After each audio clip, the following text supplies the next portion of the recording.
Okay, we'll go ahead and get started as folks are still hopping on. Welcome, everyone, and thank you for joining us for the IIP's monthly webinar on a special day of Friday today. So thank you for joining us. And we are really excited for this very timely conversation today on the role of the prosecutor in protecting the vote and safeguarding democracy. My name is Rachel Marshall. I'm the Executive Director of the Institute for Innovation and Prosecution at John Jay College. And the IIP provides a national platform to bring together prosecutors, policy experts, and the communities they serve to promote data-driven strategies, cutting-edge scholarship, and innovative thinking. The IIP champions criminal justice reform policies that advance community-centered standards of safety, fairness, and dignity. So we are delighted to be hosting today's event. And I just want to acknowledge these are stressful times. We know the election is days away, and there's a critical role for prosecutors to play in safeguarding the vote and making sure that this election runs smoothly. And so today's webinar will explore how prosecutors can ensure access to the vote, prevent voter intimidation, and respond to instances of voter intimidation, as well as respond to cases if they occur of political violence or incidents of fraud and disinformation.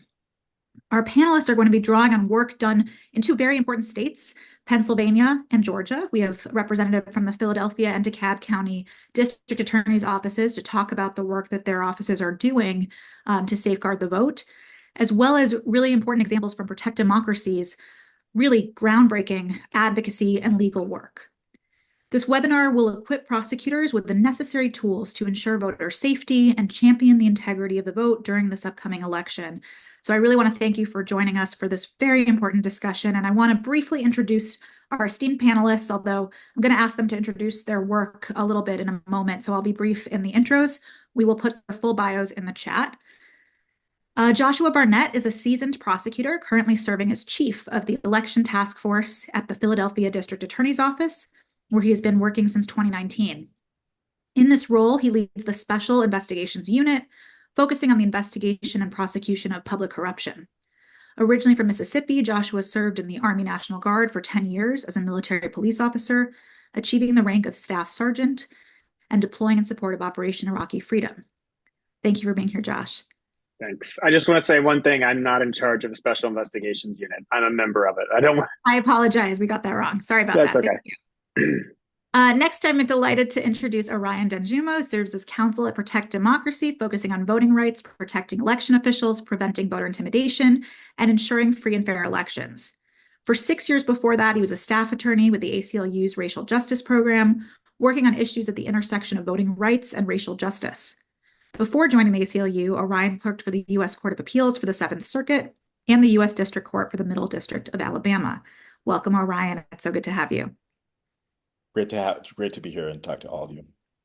And finally, I'm delighted to introduce Tyler Mann, who's the Director of Policy and Legislative Affairs in the DeKalb County, Georgia District Attorney's Office. Previously, Tyler served for 7 years as an assistant U.S. attorney in the Northern District of Georgia, investigating and prosecuting transnational drug trafficking and cartel activity, violent crime, and child exploitation, and 3 years in the DeKalb DA's office as a trial line attorney. Tyler began his career in private practice in Atlanta before serving as chief of staff and Democratic Caucus counsel in the Georgia Senate. So welcome to our panelists. We're really excited for today's discussion, as I mentioned. And before I launch into it, I just wanted to note, for those of you watching live, please put your questions in the chat. We will get to them at the end of today's discussion. So make sure you're using that chat feature or that question feature. So I want to start off because each of you has such interesting experience in this arena. And I wanted to ask each of you to briefly describe your work as it relates to protecting democracy. And Orion, why don't we start with you? Certainly. And really, it's a pleasure to be here to talk to you. Obviously, this is a really timely and intense moment to be discussing these issues, but all of us are really working to do our best to try to ensure that we have a fair election, a set of results that represents the will of the people and the peaceful letting the people's voice be heard in a peaceful manner. So what I work on at Protect Democracy, I've been a civil rights attorney for my career and a voting rights attorney for a good chunk of that. But what I focus on is a set of cases that are designed to combat political violence or political or disruption of the democratic system. And what that has looked like has often been lawsuits to challenge actions either by the state or by private parties to intimidate voters, to make voting more complicated or to disrupt it. In other capacities, I've also worked on advocacy in support of legislation in states so that states can adopt forms of voting rights acts, sort of mini voting rights acts that prevent voter intimidation or protect the franchise in a variety of ways. And I also serve on a committee called the Safe and Secure Elections, which is meant to forge partnerships between election officials and law enforcement to ensure that elections are held in a safe and secure manner.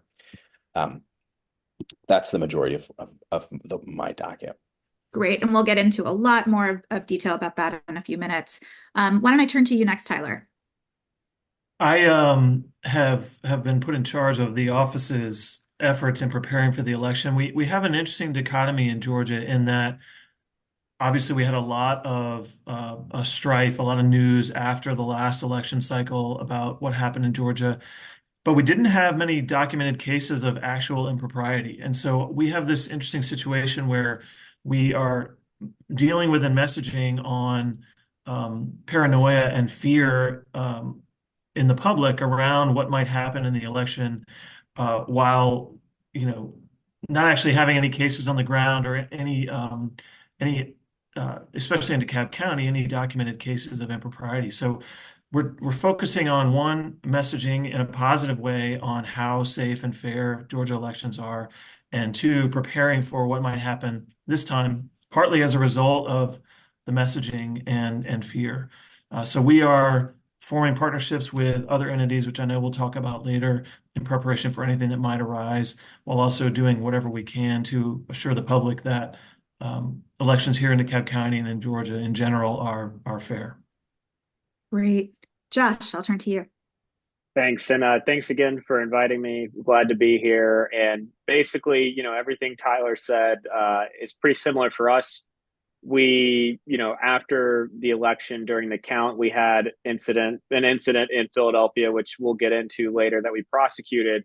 But as far as the paranoia of, fraudulent voting or stuffing ballot boxes, those are things that my unit exists for, but we don't see those. And so our unit exists to let the public know that the election does have integrity and that it is being, monitored by law enforcement, and anything that is brought to us, we look at.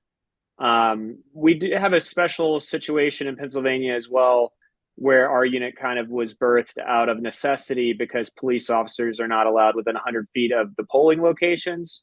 So a lot of our work used to be going to these polling locations if there was electioneering too close to the polls, and just ensuring that everyone had access to the polls and could vote without undue pressure.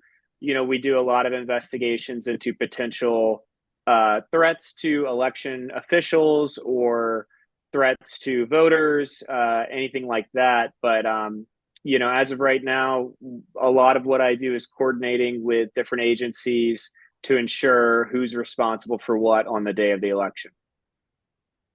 Great. So that's a great way to kind of set the landscape a little bit for what's going on this year.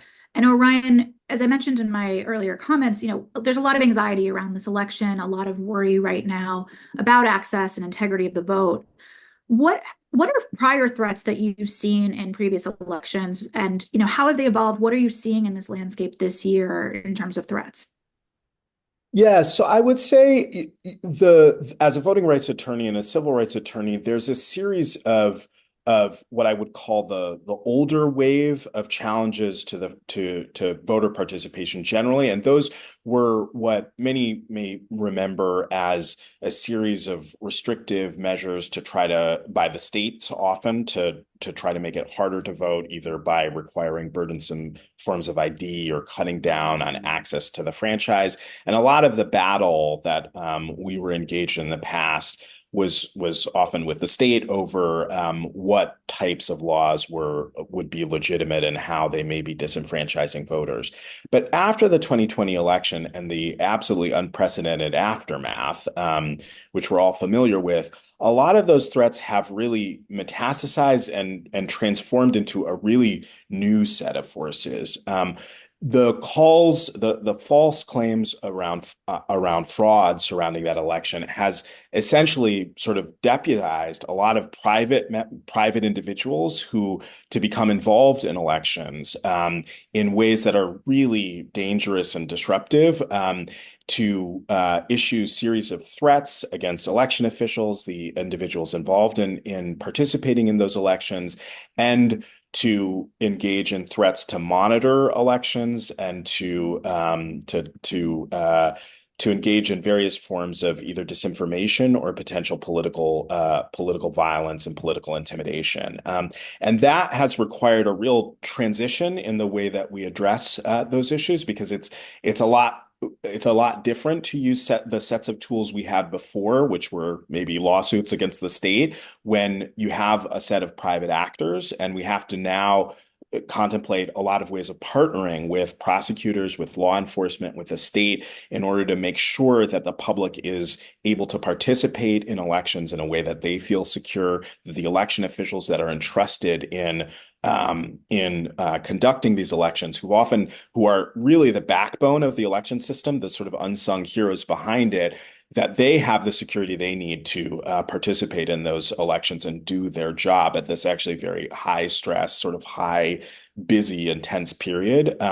Those election officials have often, I think before 2020 were always in the background, but have now been pushed into these positions of prominence in part because of these false claims of fraud, and often what have been really dangerous threats to their lives, to their personnel, that we in a manner that we really haven't seen before. So there's a series of threats that I'd say in this new landscape that we've started to see and started to try to develop tools or repurpose old tools to addressing. Some of those are actual or threatened acts of violence, and often that is accompanied by threats to harass voters at polls, to record them, to follow them.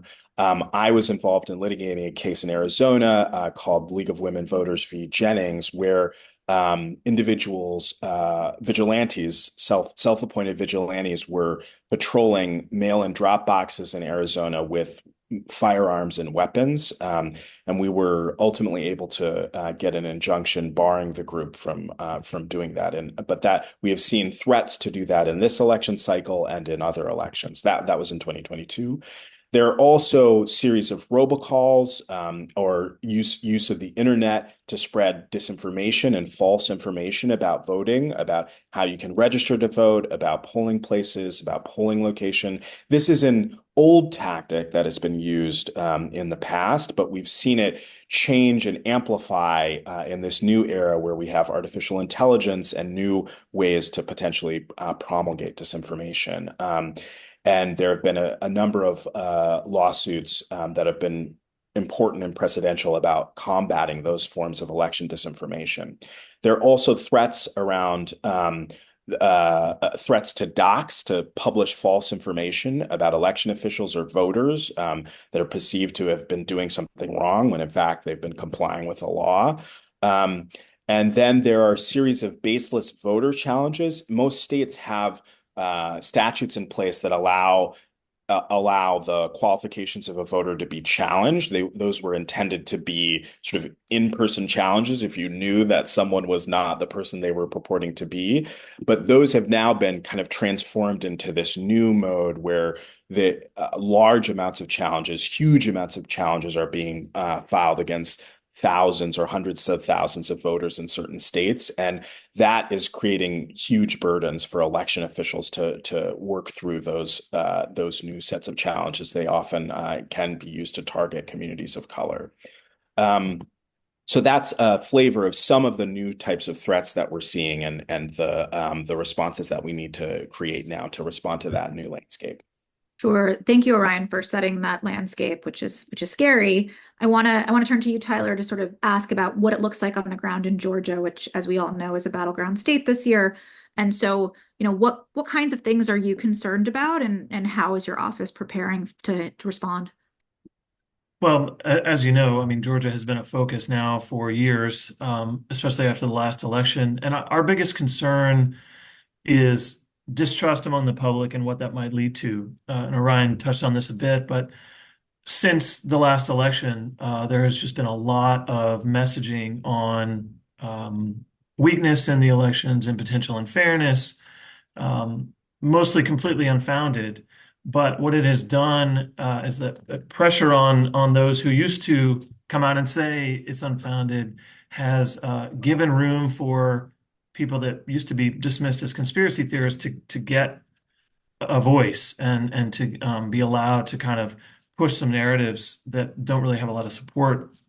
I'm sure many of you have followed the recent action by the state election board that passed a bunch of new rules, ostensibly seeking to ensure the fairness and integrity of the election, such as requiring a hand count of the number of ballots at each precinct, requiring county officials to do a reasonable inquiry before certifying results, allowing county officials to examine all election-related documents.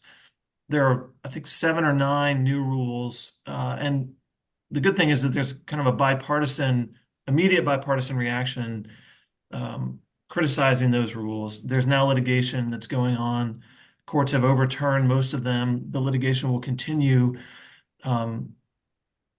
My concern, our office's concern, is that though the courts have pushed back against that action, our concern is that among a public that's already skeptical, that's mostly comprised of non-lawyers and people who aren't election experts and might be confused, might see the election board as attempting to ensure the integrity of the election, and the courts is standing in the way of that. That added to years of messaging on it brings me to our second concern, which is that the public, which is increasingly skeptical and paranoid, might seek to take things into their own hands. That's our primary concern by far. We've heard and seen some indication of minor attempts to collect ballots, for instance, at a depository for absentee ballots, guarding drop boxes, monitoring polling locations, things like that. That's what we're most wary of. We haven't yet seen any of it in DeKalb County, but given how close the state is going to be in this atmosphere that we've had for years now, we're worried about that. So we see our role as twofold. The first is that we're planning to publicize as much as possible what we're doing to protect the process and to encourage our partners, law enforcement and otherwise, to do the same. We are communicating with those partners, and I think we might get into some more detail on this later, to be sure that everyone knows what the law is. For one thing, Georgia's laws have changed continuously. In every legislative session, I think in the last few years, there have been some changes to Georgia's election law. And though we certainly trust our law enforcement partners, election officials, county officials, et cetera, to be on top of all of that, we see a role in helping to ensure that everyone is educated on the current law and what each entity's role might be in enforcing that law. We also hope to, amplify our confidence in the safety and integrity of the process. Another set of concerns is the possibility of significant delays after the election, and that goes back to the new rules from the election board. We're concerned about what that delay might do to further amplify concerns around fairness. And so we're doing everything we can to, through the same process, educating our partners on the process, educating or ensuring that election officials know the certification process and what they can and can't do, what they are required to do, et cetera. So before the election, during the election, we're setting up a process with our partners. After the election, we're going to work with those same partners to ensure that everyone understands how the process works. And like I said, I think we'll get into that more later. Yeah, that's great. And Josh, I want to bring you in because, both Orion and Tyler talked about some of the threats that they're anticipating or concerned about. and on the lookout for. How do you see, as head of an election task force in a prosecutor's office, where do you see the role of prosecutors both before and after an election in terms of safeguarding the vote? Right. Yeah. So typically, as a prosecutor, we get a case once it's already been presented to us, evidence from our law enforcement, partners, whether it's the police or a different agency, state police. With the election, we've taken a much more direct role because, as Tyler was mentioning, election law, and I think everyone here probably knows election law is tricky. And so part of our process is having people on our team be well versed in the criminal enforcement of the election code, because there is an entire subsection of our election code specifically dealing with running of elections and interference with elections, and having a relationship with the police and the commissioner's office, the election commissioner's office. And so, the police have so many things on their plate to deal with that are in the normal crimes code. I can't expect every officer to also know, oh, this is an election crime of some type, So having conversations constantly with our partners, we've had biweekly security meetings this entire year with the election commissioners, the police department, Office of Emergency Management, the mayor's office, everyone. And basically, anytime something comes up in one of those meetings, like, hey, this thing happened, people are getting this weird text message or whatever it may be, we're able to have a seat at the table and weigh in and say, is this something to be concerned about or not? And leading up to the election, then if we have enough to act on, we can ask the police to go ahead and, move on actionable intelligence, which I will say we haven't had yet, which is a good thing. And then after the election, following through with any more interference with the counting, the certification, we're on standby. Basically myself and about 4 or 5 others are available.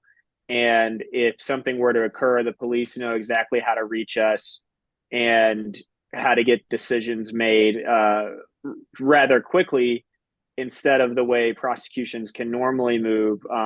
And investigations often take time, but if it's a threat to the day of or the counting, we want to try to stop it as soon as possible. So we're much more involved in the entire part of the investigation and charging.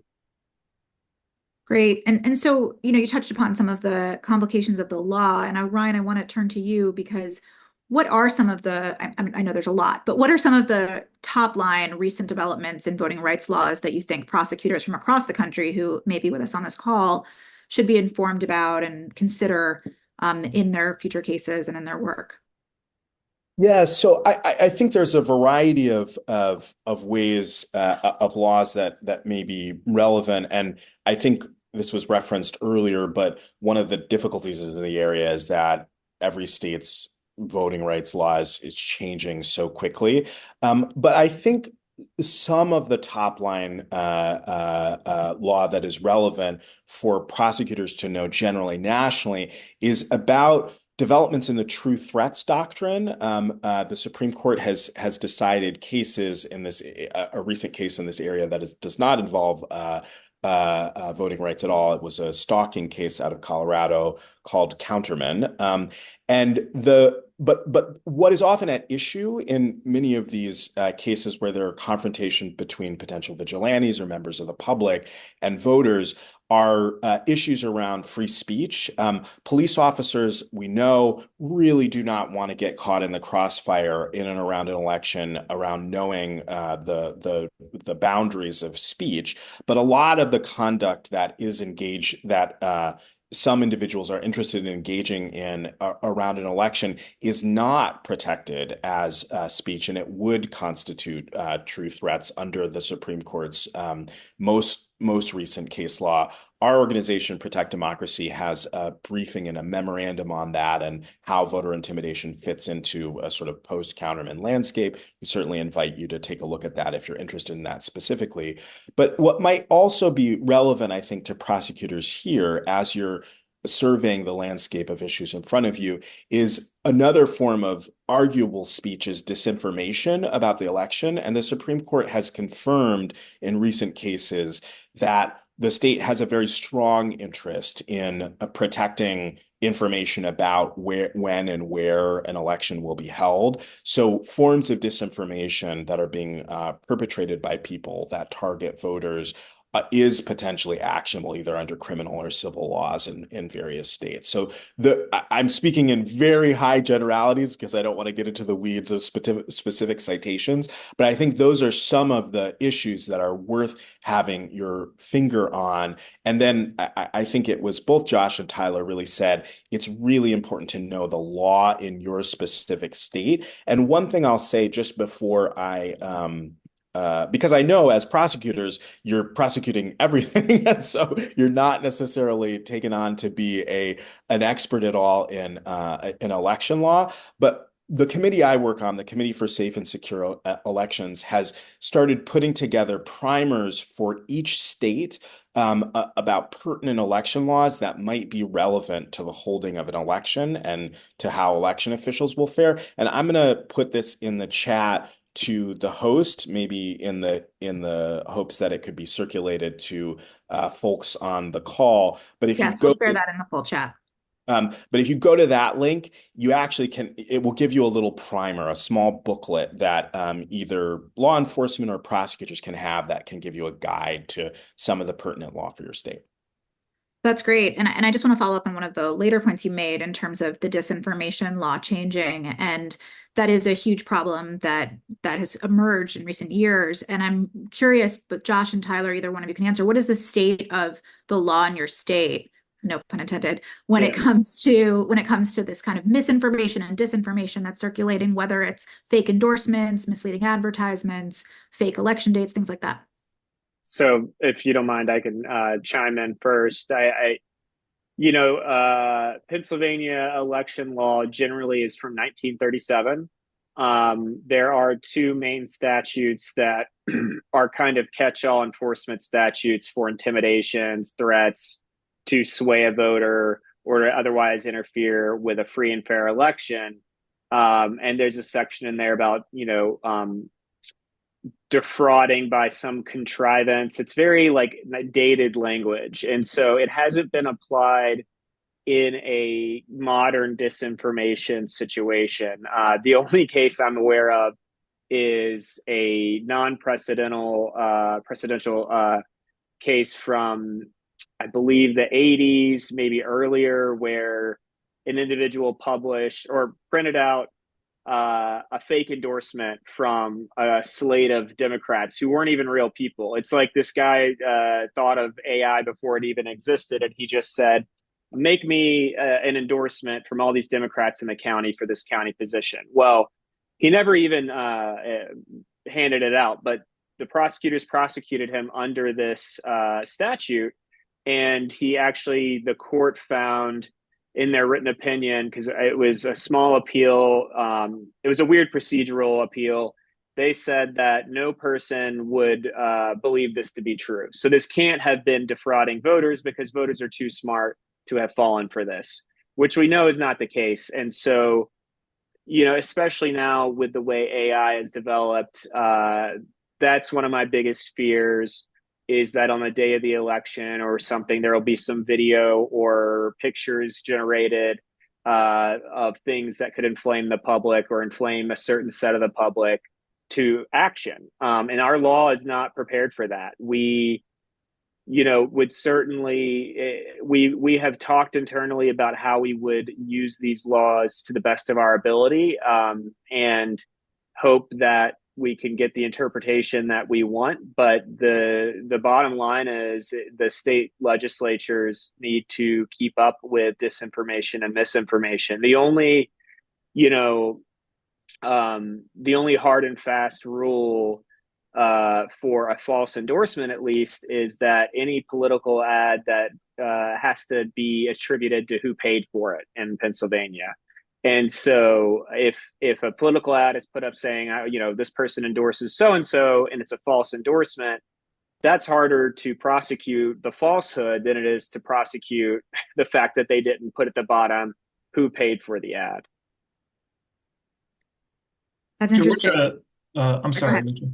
Go ahead, Tyler. Tell us about Georgia Georgia. does not have an election disinformation statute, which obviously weakens our ability to do anything about it. There was a bill proposed in the last legislative session to ban the use of deepfake videos in campaigns, but it was tabled in the state Senate, wasn't passed.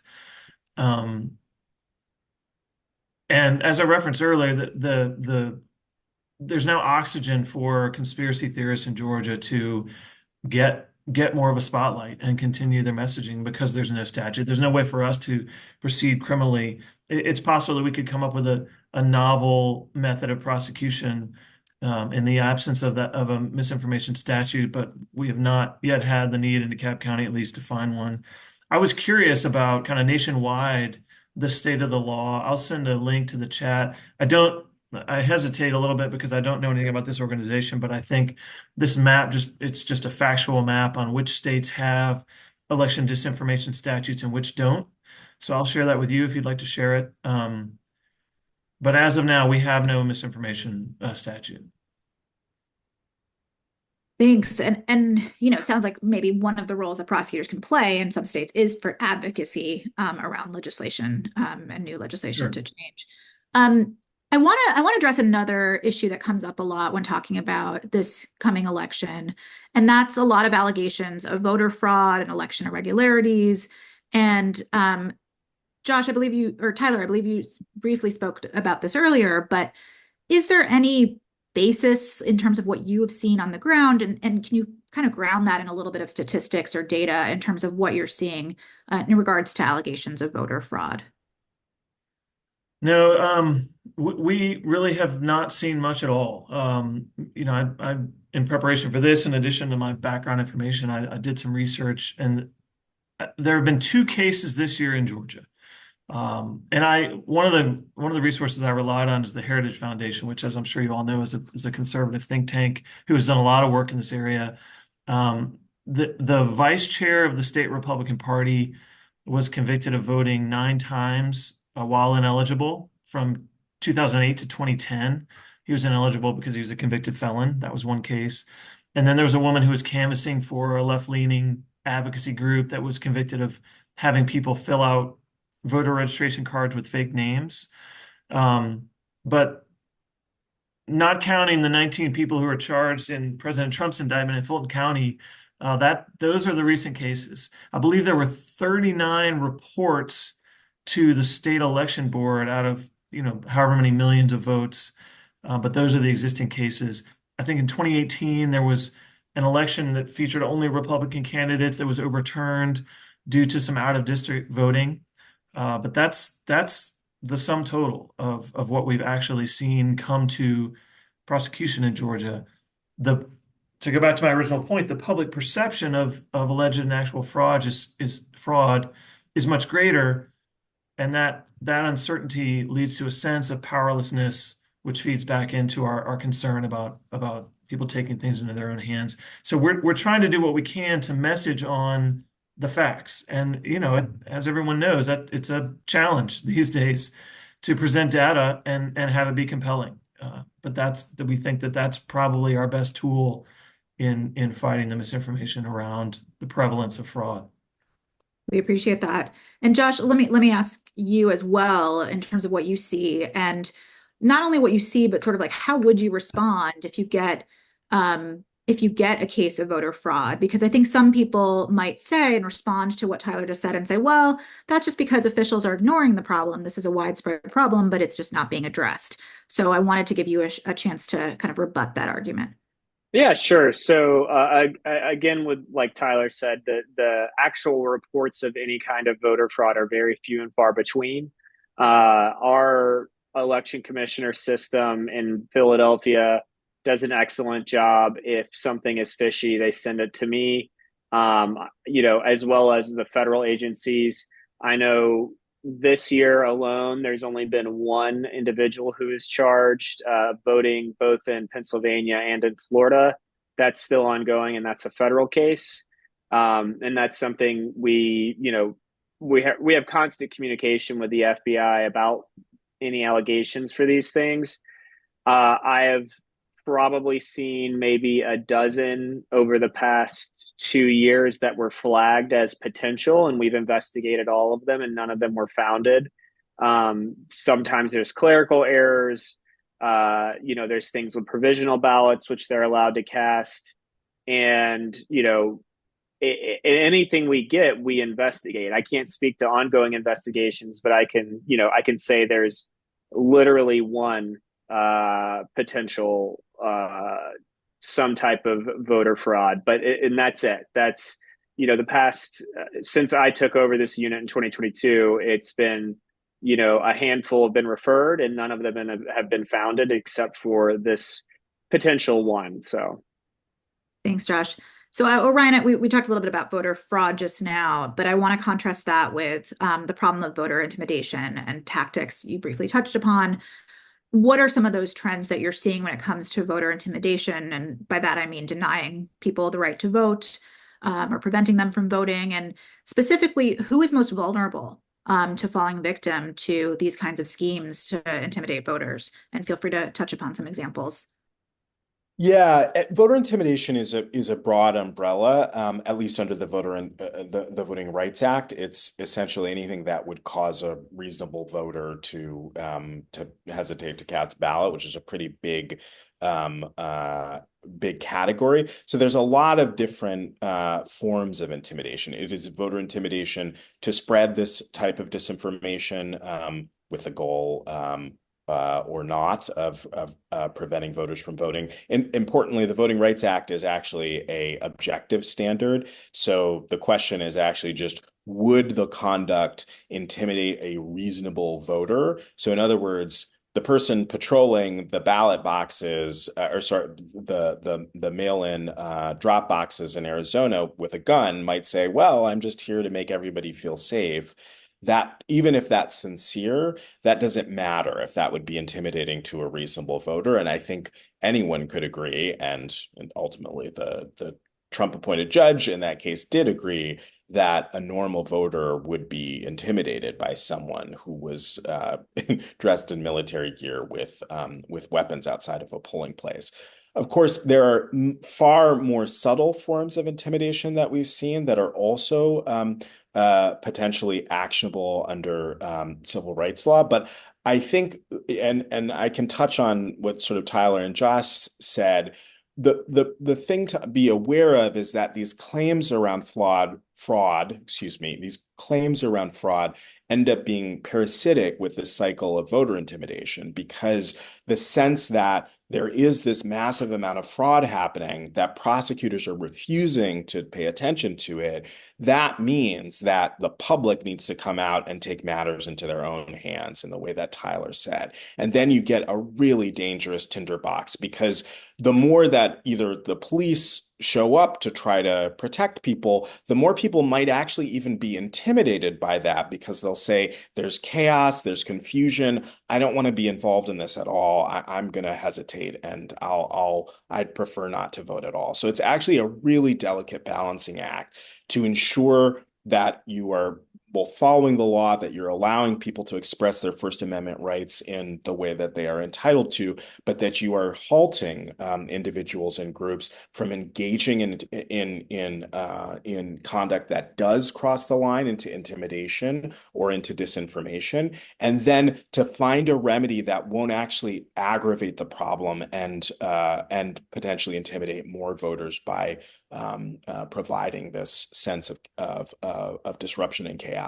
And I think that what that means on a few levels is in the way that Tyler and Josh were describing before, being really transparent about the issue. To say, the Heritage Foundation, I'm familiar with that report because I've had to cite it in various briefs before. They were very interested. They were extremely interested in uncovering fraud. You can't accuse them of having some sort of liberal cover-up bias.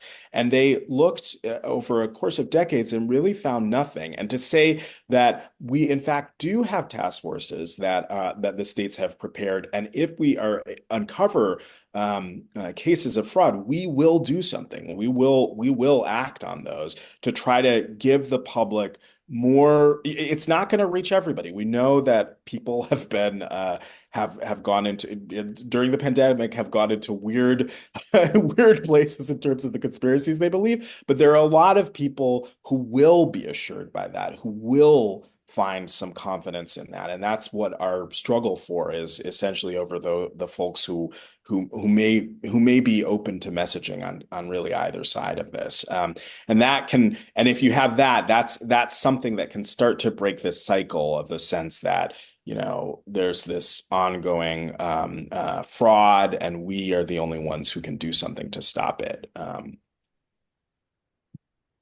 Yeah, Oren, I want to stick with you for a moment because you said, I know you've partnered with some prosecutors in some of the work that you've done. And I'm curious if you could talk about the role of partnerships for prosecutors in this work. And I especially want to be mindful of one of the points you just made, which is you don't want a solution that creates more intimidation, right? Or aggravates the problem in some ways. So given that it's such a delicate balance, as you put it, how do you approach alliances or sort of partnerships with prosecutors? Yeah, it's a great question. I think it's context dependent in a variety of ways. But what I would say is I really see there being a potential, like I said, in my former role as a civil rights attorney, I usually was just suing the state all the time, and I was really comfortable with that. But now I feel like because of the nature of the problem, there really are these really important partnerships that we can make with the state to try to solve this problem more generally, to be transparent about the scope of things. And one example of this is that prosecution can play an incredibly important role in ensuring accountability after an election for election crimes, for fraud. The Voting Rights Act is a civil statute that protects people's right to vote nationally, but there are some really important barriers on that.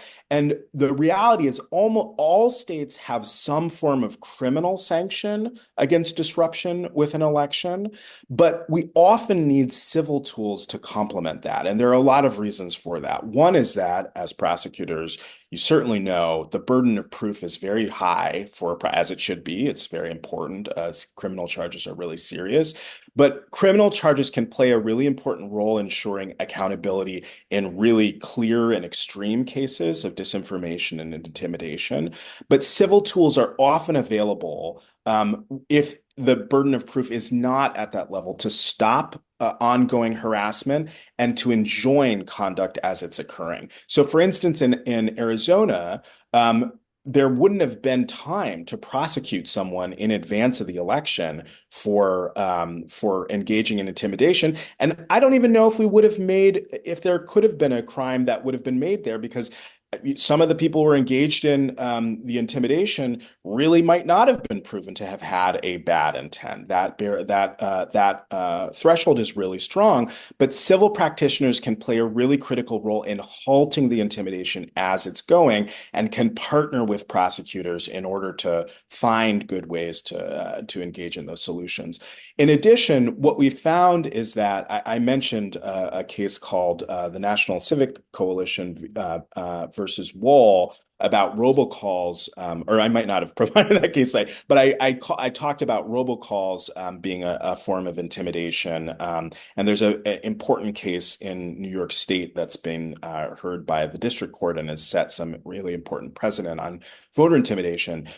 After that case was filed by civil rights practitioners, the New York Attorney General's office intervened in that state in the case to present the state's view of the presence of voter intimidation, and that was the result of outreach that Protect Democracy had done to prosecutors and attorney general's offices in advance of the prior election. That the role that the state ended up playing in New York is the direct outcome of conversations that were started between those two groups. So I think criminal statutes may often be the only option in some states, or the only state option, but they are not always the best solution for this, and that's why partnerships between the civil rights community and prosecutors is important here. And Yeah, could I add just, I'm sorry, could I add one thing? Please. Yeah, so just based on, Orion and I met months ago at the Fair and Just Prosecutors Conference in New York talking about election law. And that's when I first learned about the Maricopa County incident and how civil law was used, because this is a conversation I've had many times with our election officials. Well, what if armed people show up outside of a polling location? Not illegal in Pennsylvania to have. You can just go vote with your AR-15. It's totally legal. And as long as you're not standing within 10 feet of the door, you're not breaking any election code. And if you're not threatening people, then you're probably not breaking a crime. You're not committing a crime either, even if people may feel threatened. However, I've had multiple conversations with my civilian or civil counterparts at our law office and at the commissioner's office saying, hey, we may not be able to solve every problem with the criminal law, and this is still a problem. And so I always use that example. And, we have a very robust election court on election day and leading up to the election. And so we've always communicated, if these things happen, we have a quick way to decide, okay, is this you or is this me? Is this both of us? And so that way we don't have this situation where no one knows what to do with these people who are legally possessing firearms near a polling location. And in fact, we had one at our last general election who was armed outside of a polling location that was at a synagogue, but he was there because he was a member of that synagogue and was thinking he was there to protect the synagogue. And so in that case, we simply had a conversation with the rabbi who asked him to step away. But I did just wanted to bring up having that coordination before the election and before these things happen is absolutely crucial, so everyone understands, what their legal capabilities are and how you can address these things as they arise. Sure. No, thank you for that. And Tyler, I wanted to bring you in as well in terms of, when we're thinking about these partnerships that prosecutors' offices can have with others, how should they approach them? Who should they think about including in task forces or other sort of partnerships? Yeah, I mean, we're in an interesting spot because prosecution generally nationwide and in Georgia in particular has grown more and more partisan over the past few years, and it's something that we're very conscious of, especially in this atmosphere where any messaging from one side or the other is bound to just increase fear and paranoia on the other side. So, my district attorney, Sherry Boston, is not afraid to wade into any fight to do what's right, but we have to be conscious of the fact that she is an elected Democrat in a strongly Democratic county, and that we can't do everything, and we shouldn't do everything. And so our goal and plan is to partner with election officials, county officials, perhaps the Attorney General's office, uh, our police, of course, and the U.S. Attorney's office to ensure that we have clear lines of communication, a clear understanding of who might be responsible for what. I mean, one of the realities of working in a county district attorney's office is that concerned citizens will call about any number of issues, some of which have absolutely nothing at all to do with the purview of the district attorney's office. And so but they don't know where else to go. And so, especially around elections, we hope to be prepared to funnel them to the right place. We intend to focus on, outside of our messaging around, as I mentioned earlier, the general communication about the safety and fairness of elections. We intend to focus on matters that might be related to criminal statutes and to refer concerned citizens to the appropriate entities that might deal with other issues. And so part of that is identifying in those groups a person or a set of people who, first of all, are good contacts. Second of all, know the law and know their entity's role in enforcing the law or in addressing any situation that might arise, and then quickly being able to pass citizens on to those parties. Also, in our office, we do have a person, a small set of people who know enough about election law to answer most questions that will arise. The problem, though, with what I said earlier about concerned citizens calling is that even if we were to establish a election hotline, for instance, there's a good possibility that a phone call might go to a random duty ADA in our office. We have, a daily ADA who's assigned to receive calls from the public. So we're trying to do general education so that everyone in the office has a basic understanding of the law and also where to send that call if something arises. And we hope to have continuing dialogue with all the entities that I referenced leading up to, during, and after Election Day, so that anything that comes up can be dealt with quickly. That's great to hear. I love that about keeping all of the prosecutors in the office in the loop on these issues. Orion, did you want to jump in? Yeah, I just wanted to jump in because I think that's really helpful, but to just actually flag something you mentioned earlier, Rachel, which is about the role prosecutors can play in terms of advocacy for new legislation. I actually think that's a really important and really strong voice that it can potentially be heard on these issues. As Josh was saying, the law in Pennsylvania that they're relying on is really from 1927. And if you've got a law that's literally 100 years old, I think prosecutors' voice will be really strong to say that's a law that needs to be updated. Or in Georgia, if you don't have the pertinent tools that you need to combat disinformation, I think that's really, really important to know too. And what I'll say as a federal practitioner is we usually are, well, or I shouldn't say that, a nationwide practitioner is that we're often looking at federal tools like the Voting Rights Act, but there are real obstacles to using those that have to get into the way that the availability of a cause of action and the type of plaintiffs you can get to bring a suit and the time frame under which you can do it, and having state versions of laws to protect voter rights, to prevent intimidation, civil causes of action can be incredibly useful and can provide the sort of most updated tools we need to address the problems we're seeing. So I just wanted to elevate something that you'd mentioned before, Rachel. No, I'm glad you did. I want to sort of concretize some of what we're talking about with some real world examples, since I know we have a lot of prosecutors, some elected, some line prosecutors on this call, and wanted to give some examples of how work that your offices have done, either prosecutors' offices or Orion for Protect Democracy. So let me start with you, Josh. Can you give us some examples of cases you've handled in your work preserving election integrity? And if you could touch upon a little bit in your answer, sort of walking prosecutors through a little bit of like the steps that you have to go through in terms of investigating these cases, interviewing witnesses, and any challenges or hurdles you had to overcome in those cases.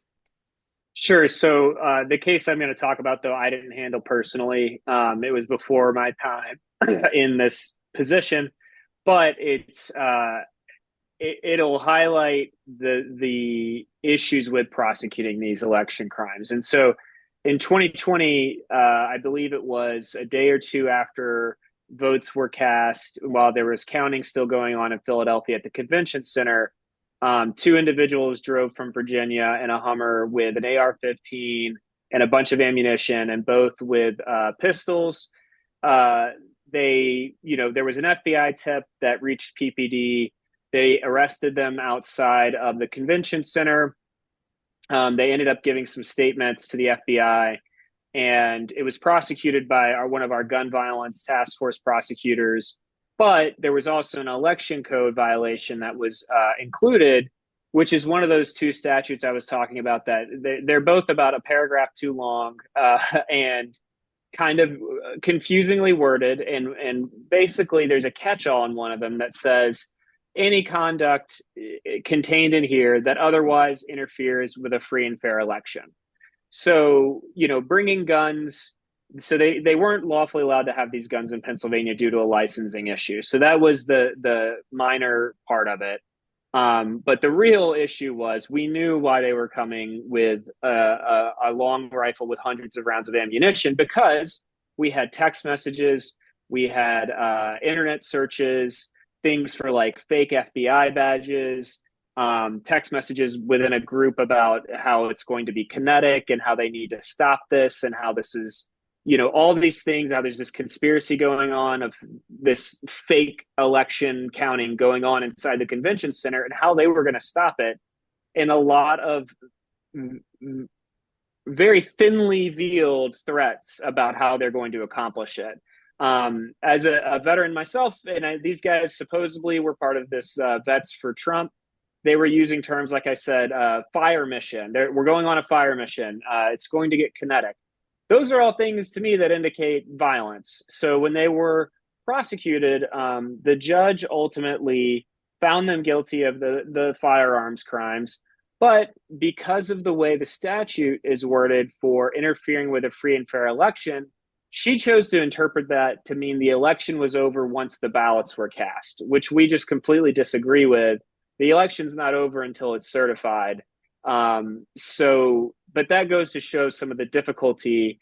And because there were multiple agencies involved, with the FBI, their standards for searching cars and getting statements are different than ours and don't necessarily comply with our state law. So there were some suppression issues that had to be overcome. And had it not been for the great legal work of our office, that case may have never made it to trial at all. But because the election code is not explicitly clear in what it's protecting, you have to educate judges on it. And I think that's probably the most difficult part. Is I've had to spend a lot of time reading our election code and trying to understand it. And there's almost no case law like for these crimes.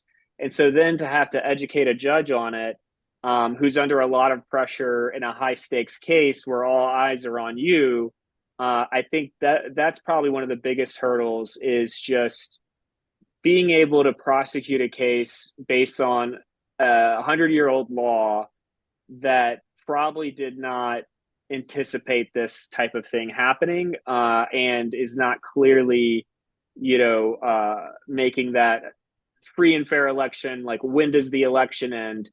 There's no case law, which if she had found them guilty, I have no doubt they would have appealed. And then maybe we would have gotten some guidance from a higher court saying, free and fair election means until it's certified. That's, at least the minimum I think it should be. Additionally, just any investigation into any election fraud or threats, it's always getting the nexus for like election threats to voters or things like that. We've had allegations at the polling locations that, someone was standing in my way and they tried to shove paperwork in my face and they said, you have to vote for so-and-so or the country's going to fall apart. And so we get calls that are like, I've been intimidated. Someone's intimidating me when I'm trying to vote. And trying to find out exactly what they mean, it takes a lot of resources to interview them and then try to even track down who they may have been talking about. So if there were an actual threat, like, hey, if you go in and vote for X candidate, I'm going to shoot you, filtering through all the others and getting to that is a challenge. Yeah, absolutely. I want to move us along a little bit because I know we have a lot of good questions in the chat. Orion, let me ask you if there's briefly any examples you wanted to share. Sure. I'm worried that I might not be brief talking about the examples of my case, but I think there are a few examples that we can talk about. Maybe I can provide some fast background for the case in Arizona, just because it's a sort of a good case study about how voter intimidation works. Obviously, after the 2020 election was actually very peaceful and very, very normal, and given the sort of unprecedented circumstances surrounding the pandemic, that's quite unusual.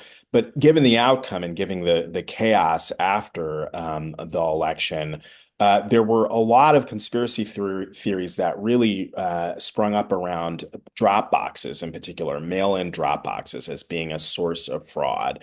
And the sort of provocateur Dinesh D'Souza published a movie called 2000 Mules that purported to show all of these instances of using drop boxes as forms of fraud, as vehicles for fraudulent ballot box stuffing in a way that wasn't really perfectly explained.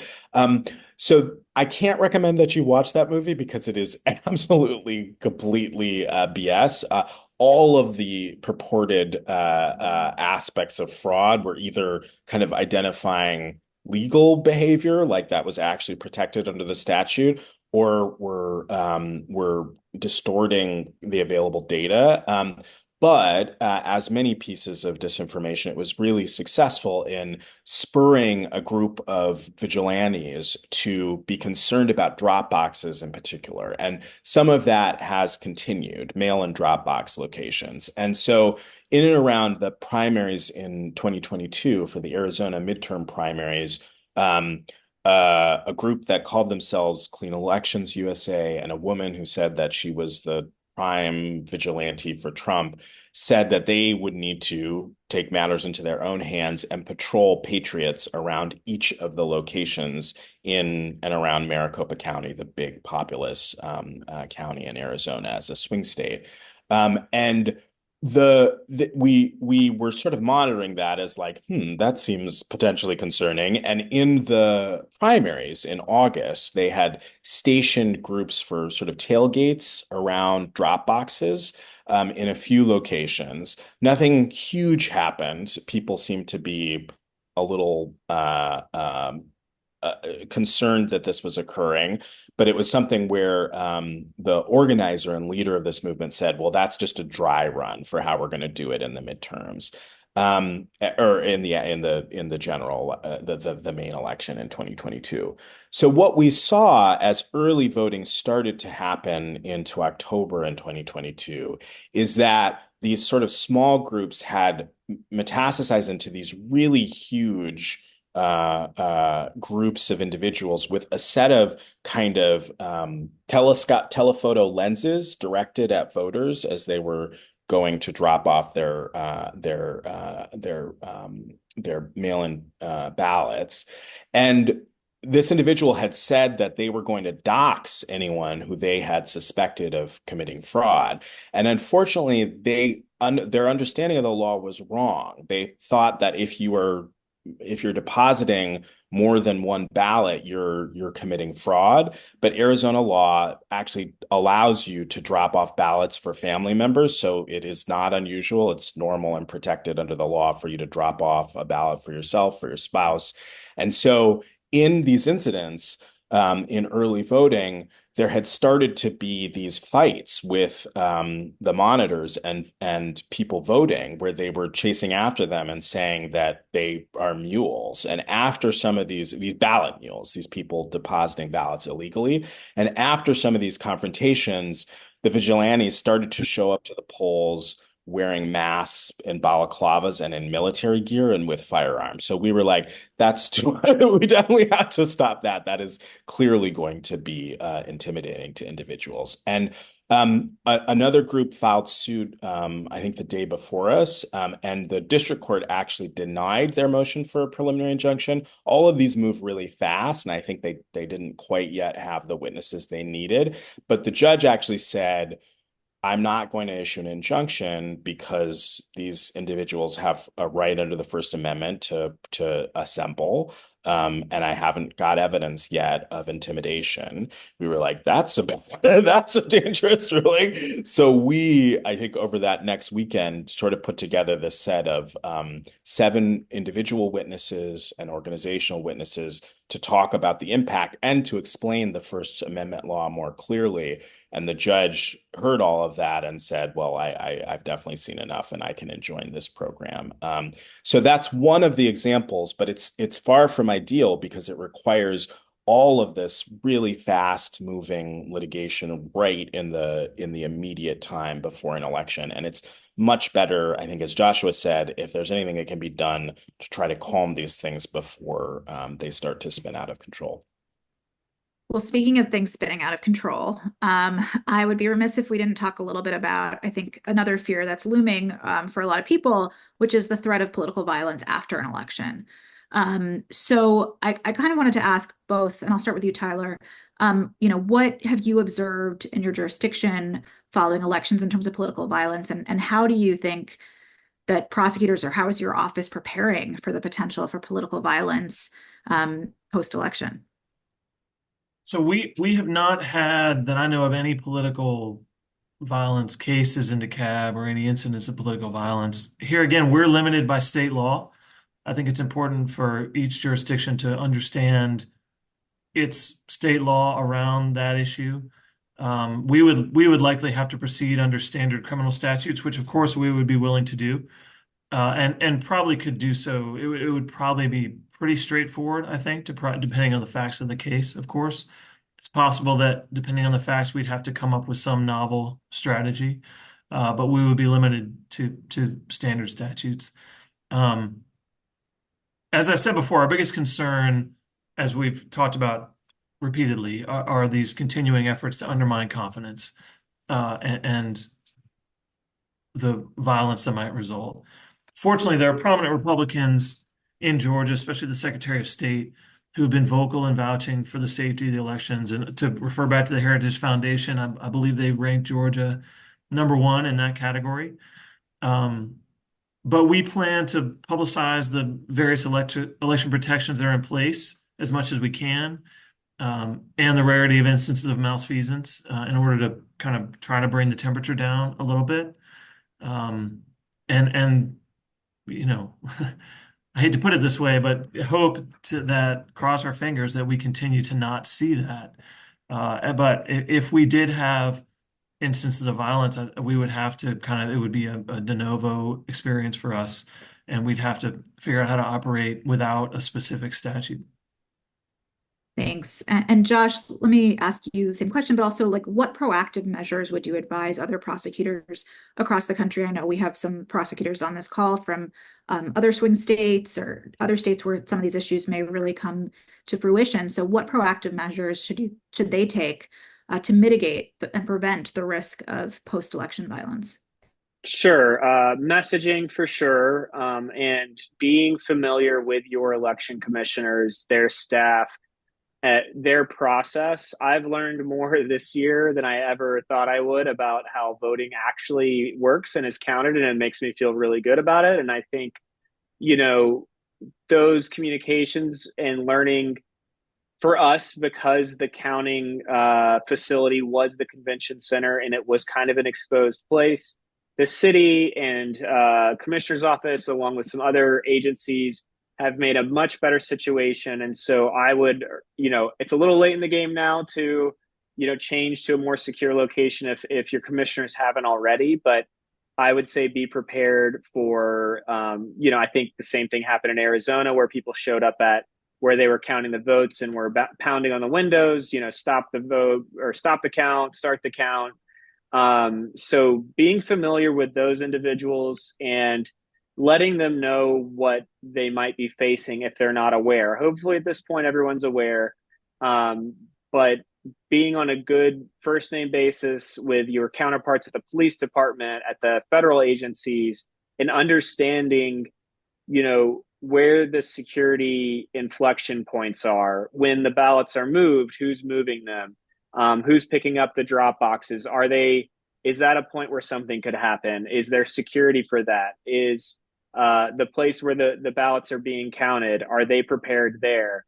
And again, to inform them, any threat. I've made it very clear to our commissioners, anything that seems fishy to them, even if it's somebody putting up some signs outside of one of our satellite offices and sitting in a chair, let us know. I can't do anything unless I have the information. And so it may be completely harmless, but we have a little bit more to work with than our partners in Georgia, unfortunately, to deal with voter intimidation. Even if it is an outdated statute, it's something that we're willing to proceed under.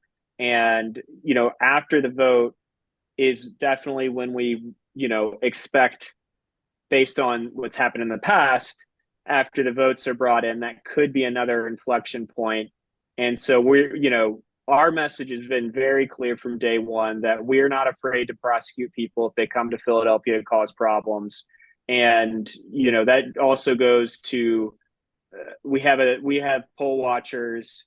You have to be registered with a party here. If you're not registered with a party to get official poll watcher credentials, it's illegal. You're not a poll watcher.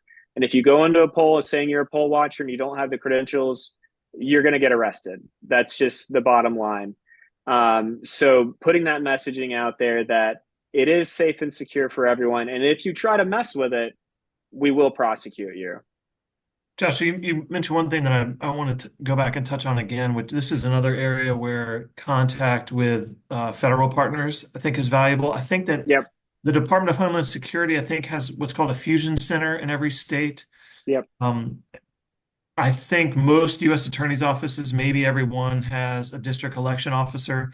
And then most FBI field offices have an election crime coordinator.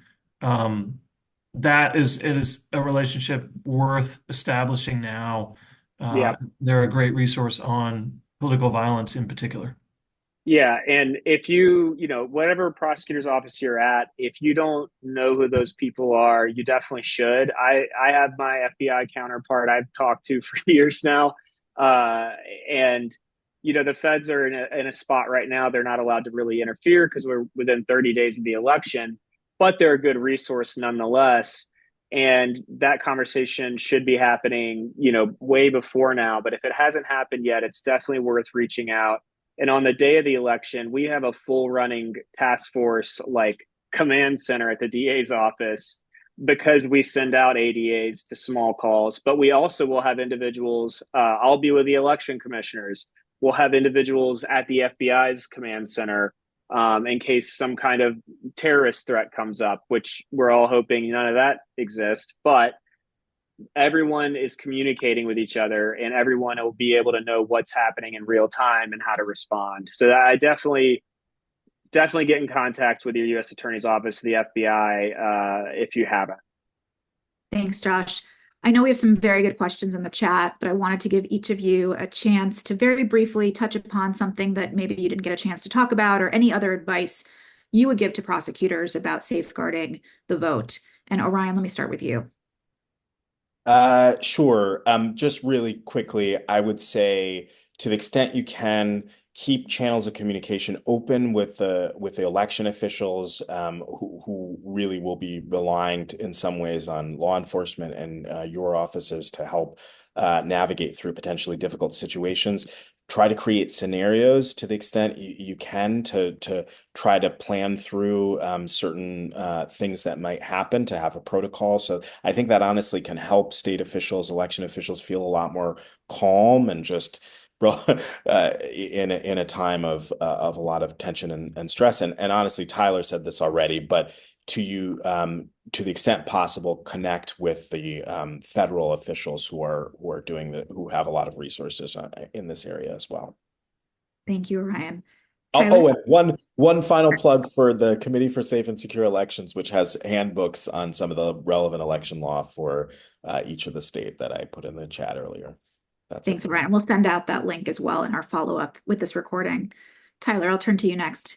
Any brief final thoughts? Well, I'll just reiterate that, we've been dealing with this elevated discourse. Well, not, excuse me, not elevated at all in the usual sense of the word, but this amplified discourse around elections for years now. But issues that arise they're going to be in the instant and they're going to happen fast. And so I would be sure that you understand and are familiar with, or someone in your office is familiar with the laws around elections. You're unlikely to have a lot of time to sit down and kind of research what you can and can't do, what law enforcement can and can't do.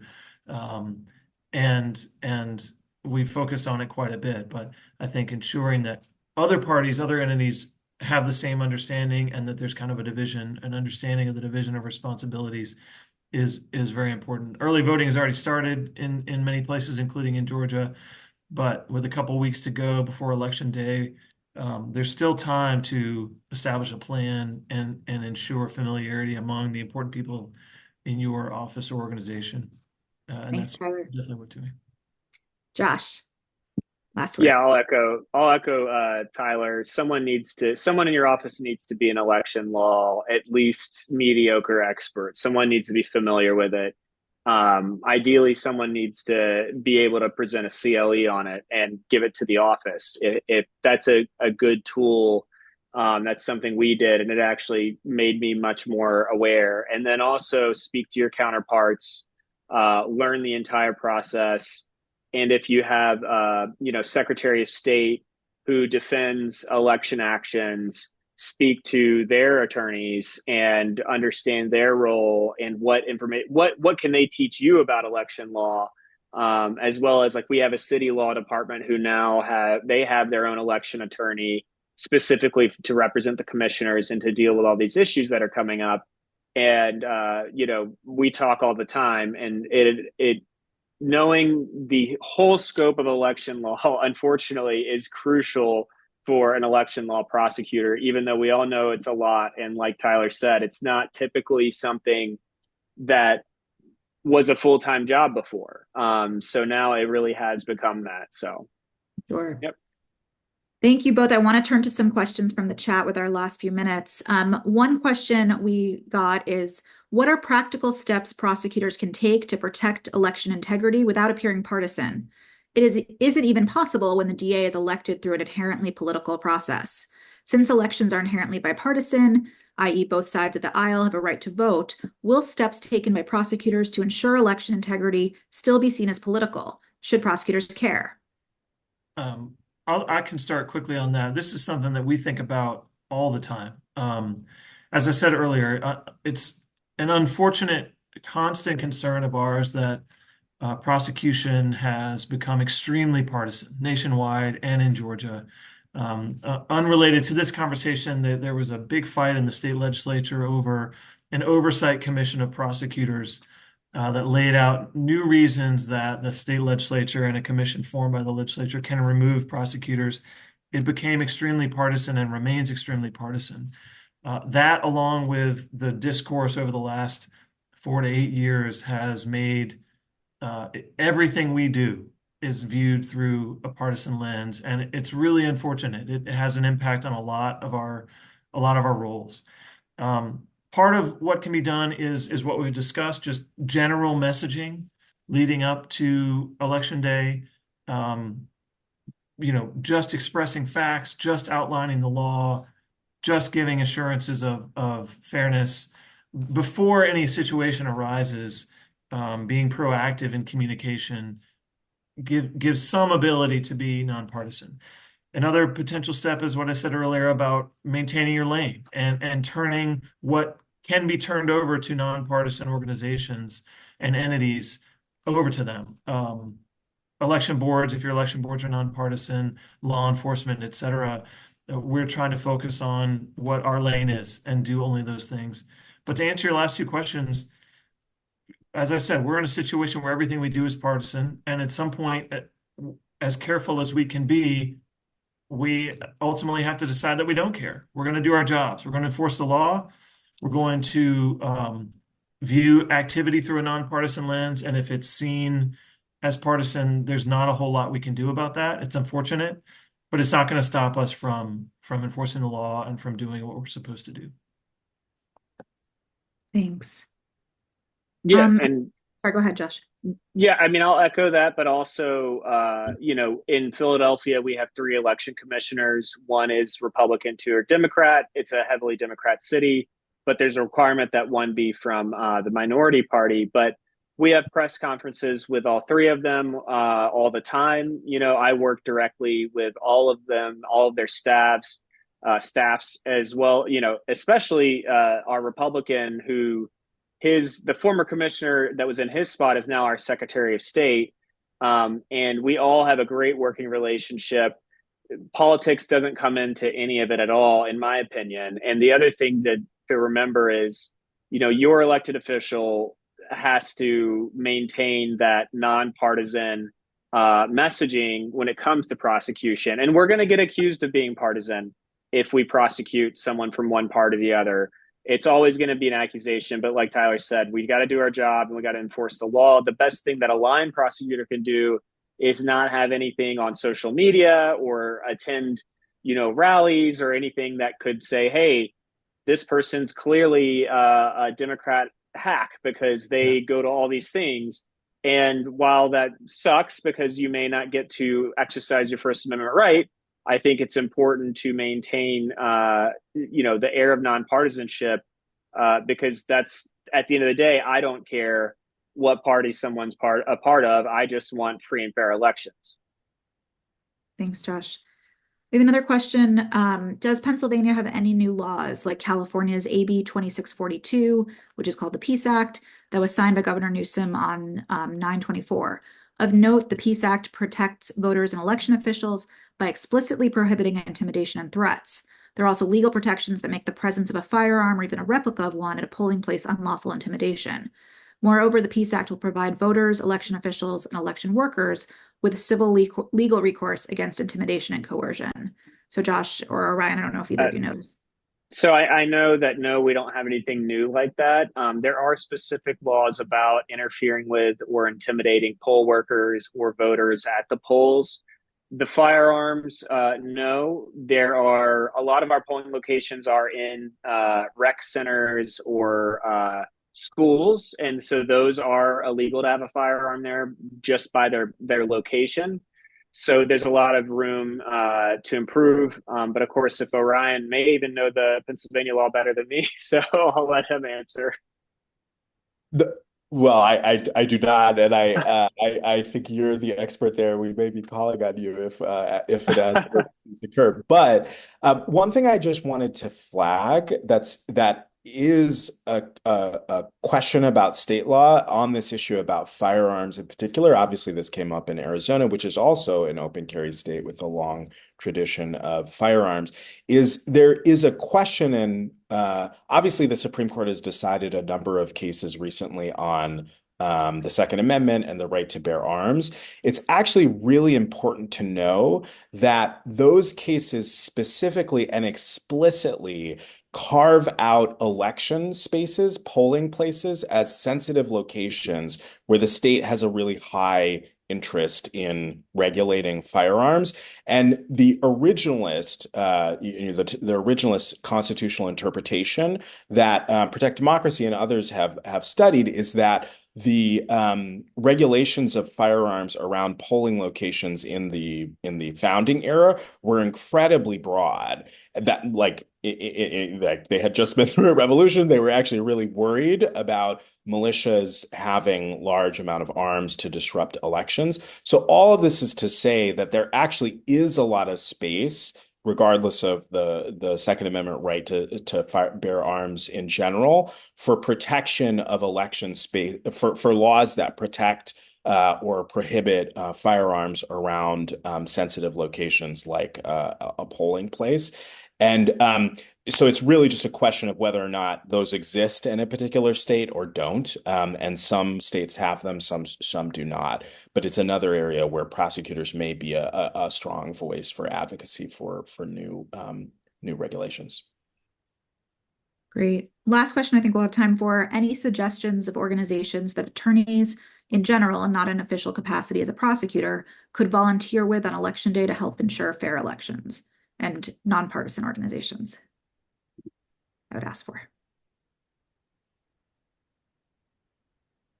I'll just say, and this isn't a super creative one, but the Lawyers Committee for Civil Rights under Law is a very well-known organization that runs a really well-respected and operation to address polling problems and issues around access to the vote in all states, and they have a kind of network to do that nationally. So that is a kind of evergreen place for people to get involved as lawyers in various states, wherever you may be located or wherever you think the need is greatest. Yeah, I know in Georgia there's a Georgia Election Protection Coalition. I assume in most states there are similar organizations that you could find with an internet search. Great. Well, I want to thank each of you, our panelists, for this really important and time-sensitive conversation that I know comes at a time when you are all extremely busy. So we really appreciate you making the time to bring your expertise to prosecutors across the country. And we will continue to share resources about this issue. We'll send out, when we send out the recording for today's event, we'll also include some of the links that were shared in the chat by our panelists. And to make sure that you don't miss any future webinars of ours, please sign up on our website, prosecution.org, for more information and to make sure you don't miss any of our future events. Thank you so much for joining us today. We'll see you next time after the election. which we hope in large part thanks to these amazing panelists will go smoothly. But thank you all for your time and commitment to this issue. We appreciate it. Thank you. Thank you so Thanks, much for Rachel. having us. Thanks. Great to speak with you. Bye.